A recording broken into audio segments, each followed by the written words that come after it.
A gunman sprayed a man with bullets during an attack in Wagonville district in Lilliput, St. James, Saturday.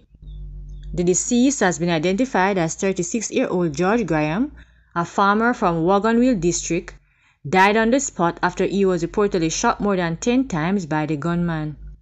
It was reported that around 2:10 p.m. Graham parked his vehicle and was about to alight when a white Nissan Tiida motorcar drove up and a man armed with a firearm approached the driver's side of Graham's car. Police said the man fired a barrage of bullets hitting Graham in the upper body. The gunman then escaped in the Tiida. Graham was confirmed dead at hospital.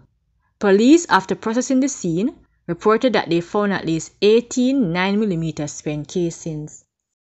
The Westmoreland police are probing the murder of a bike taxi operator who was gunned down in his community in the parish on Friday. The deceased has been identified as 37-year-old Damian Vassell of Whitehorn, Westmoreland. Reports are that about 11:40 a.m., Vassell was sitting on his motorbike when the occupants of a white Toyota Axia motorcar, which was driven up, alighted from the vehicle and opened gunfire at him. Vassell was hit multiple times to the upper parts of his body.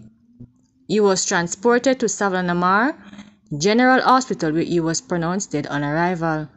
No motive has so far been established for the killing. A man was taken into custody after he allegedly stabbed his wife's brother during an early morning dispute. The incident reportedly happened at Cuff Ridge in Cave Valley, St. Anne on Friday morning. The deceased has been identified as 55-year-old Errol Cameron. The name of the accused is being withheld pending charges. Reports are that around 2:32 a.m. Cameron came home drunk and started throwing stones at his sister's house. As a result, police said an argument developed between the now deceased and the sister's husband. The argument reportedly turned physical and Cameron was stabbed.